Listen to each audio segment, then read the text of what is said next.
Hello everyone, welcome to break time classes. इस video में हम 2018 वाला जो यूपी पीसीएस का मेंस का पेपर था उसके 2 क्वेश्चन डिस्कस करेंगे।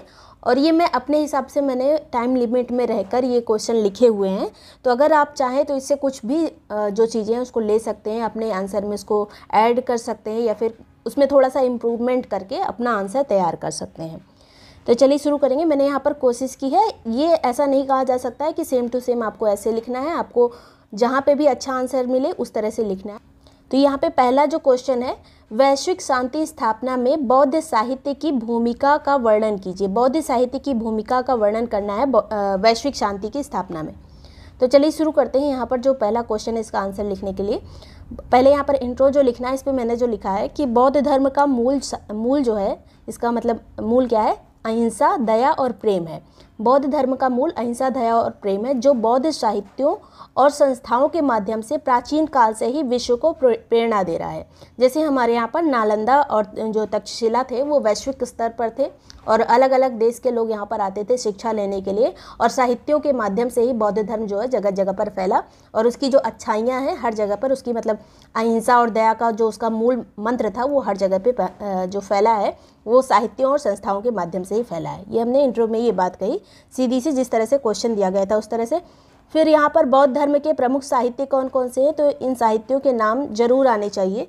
जैसे मतलब काफ़ी फेमस है इसलिए इनके नाम आ जाएंगे तो क्वेश्चन देखने में अच्छा लगेगा। बौद्ध साहित्य जो प्रमुख इसके ग्रंथ हैं, विनय पिटक, सुत्त पिटक और अभिधम्म पिटक, जिसको त्रिपिटक कहा जाता है तीनों को मिलाकर। तो विनय पिटक जो है, इससे हमें संघ के नियम और उनकी जो दिनचर्या रहती थी, जो बौद्ध भिक्षु होते थे उनकी जो दिनचर्या रहती थी उसके बारे में जानकारी मिलती है, जो एकदम आदर्श स्वरूप कैसी उनकी दिनचर्या थी वो हमें जानने को मिलता है। फिर सुत्त पिटक जो है, इससे बुद्ध के उपदेश हमें जानने को मिलते हैं, जो अच्छी अच्छी बातें थी वो हमें सुत्त पिटक से मिलती हैं। फिर अभिधम्म पिटक में बौद्ध धर्म के जो दार्शनिक सिद्धांत थे ये इसमें बताए गए हैं। तो ये जो सिद्धांत हैं इन साहित्यों के माध्यम से जो हमें दिनचर्या या फिर जो भी उपदेश मिले हैं, ये सब इन्हीं साहित्यों के माध्यम से मिले हैं, बौद्ध साहित्यों के। फिर आगे यहाँ पे बात करेंगे, बौद्ध धर्म के साहित्यों ने ही विश्व को पंचशील जैसे उच्च सिद्धांतों का पालन करने की शिक्षा दी है। बौद्ध धर्म में देखिए पंचशील सिद्धांत थे पहले।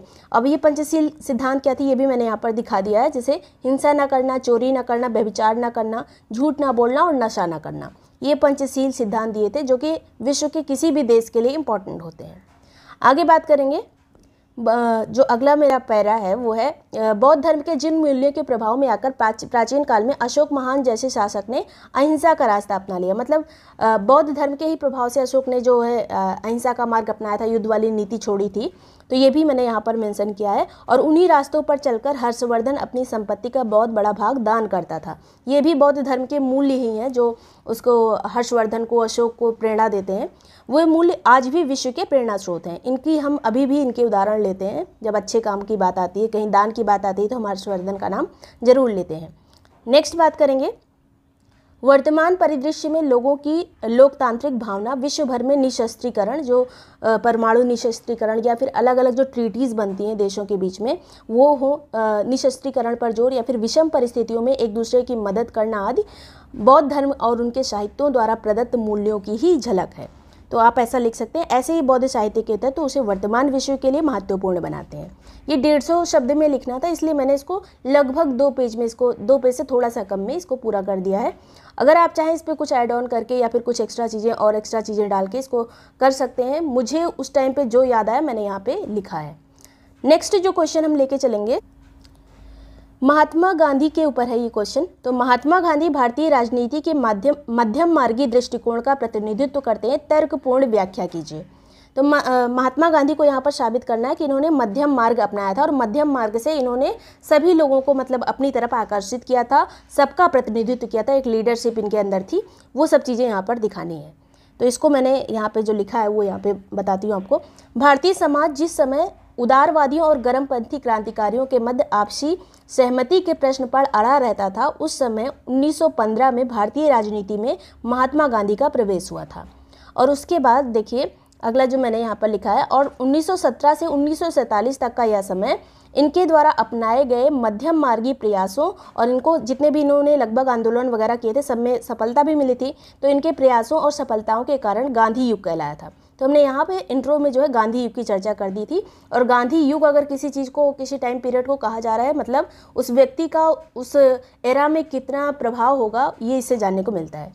आगे बात करेंगे गांधी जी के सिद्धांत। ये सिद्धांत आपको कहीं पे भी मिल जाएंगे, किसी भी बुक में। अगर आप प्रीवियस ईयर बुक लेते हैं तो ये गांधी जी के सिद्धांत थे, जैसे अहिंसा, सत्याग्रह, हरिजन उद्धार, हिंदू मुस्लिम एकता, ट्रस्टीशिप जिसे न्यास का सिद्धांत कहते हैं, असहयोग, असहयोग मतलब जो सरकार के साथ असहयोग, और राष्ट्र प्रेम। इसके अलावा बहुत सारे इन्होंने और भी सिद्धांत दिए थे जिसको आप ऐड कर सकते हैं, यह हर बुक में आपको मिल जाएगा। नेक्स्ट बात करेंगे, महात्मा गांधी द्वारा प्रस्तुत उपर्युक्त सिद्धांतों ने अन्याय विनय की नीति अपनाने वाले उदारवादी और आक्रामक गतिविधियों द्वारा आंदोलन करने वाले क्रांतिकारियों को भी प्रभावित किया। मतलब इन दोनों लोगों की, उदारवादियों की और क्रांतिकारियों की भी बहुत बड़ी भूमिका थी, लेकिन एक साथ रहकर चल नहीं पा रहे थे। तो गांधी जी ने जो अपने सिद्धांत दिए थे, उस सिद्धांतों ने इन दोनों वर्गों को प्रभावित किया था। ये चीज़ मैंने यहाँ पर लिखी है। फिर आगे बात करेंगे महात्मा गांधी के मध्यम मार्गी व्यक्तित्व संबंधी तर्क। मतलब कौन कौन से तर्क हैं, यहाँ पर जो तर्क की व्याख्या करने को बोला गया था वो मैंने यहाँ पर 2 तर्क के माध्यम से लिखा है। पहला जो है, जहाँ 1922 में चौरी चौरा की घटना के बाद गांधी जी ने असहयोग आंदोलन को वापस ले लिया था, वहीं 1942 में आज़ादी दिलाने के प्रण के साथ भारत छोड़ो आंदोलन के दौरान इन्होंने करो या मरो का नारा दिया था। तो मतलब इन्होंने जो है अहिंसा को भी रोका था, मतलब अहिंसा ना करो, उसके लिए एक आंदोलन को वापस भी ले लिया था, और लास्ट में इन्होंने एक करो या मरो का नारा दे दिया था कि अब हमें अंग्रेज़ों को मतलब भगाना ही है भारत से। तो ये प्रण के साथ इन्होंने ये करो या मरो का एक मध्यम मार्ग, मतलब यहाँ पे भी इन्होंने जो है बहुत ज़्यादा कुछ अहिंसा नहीं होने दी, हिंसा नहीं होने दी, और यहाँ पर भी इन्होंने ऐसा किया कि हमारा जो है देश भी आज़ाद हो जाए, और इस तरह से लड़ना है कि नहीं, भगाना ही है। तो एक मध्यम मार्ग इन्होंने दोनों जगह पर अपनाया था, बीच का मार्ग।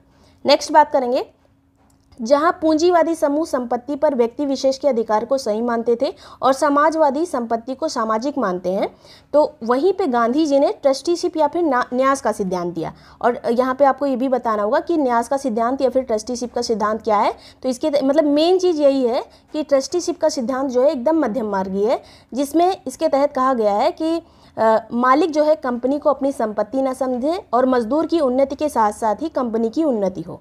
ये मैंने यहाँ पर ट्रस्टीशिप को भी बता दिया है।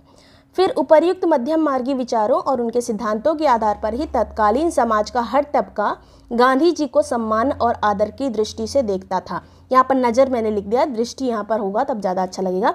सम्मान और आदर की दृष्टि से देखता था, और इनके द्वारा चलाए गए आंदोलनों में बढ़ चढ़कर हिस्सा लेता था। इससे ये पता चलेगा कि गांधी जी जो है उन्होंने मध्यम मार्ग जो अपनाया, लगभग सभी वर्ग जो है उनके साथ आ गया। जितने भी आंदोलन वो करते थे, लगभग हर समूह के लोग उसमें शामिल होते थे। तो ये 2 क्वेश्चन है, आप बताइएगा कि मतलब ऐसे और क्वेश्चन कराए जाएं या नहीं, आपको ये पसंद आया वीडियो या नहीं। अगर पसंद आया हो तो लाइक और सब्सक्राइब, कमेंट वगैरह कर दीजिएगा। Thank you so much for watching break time classes.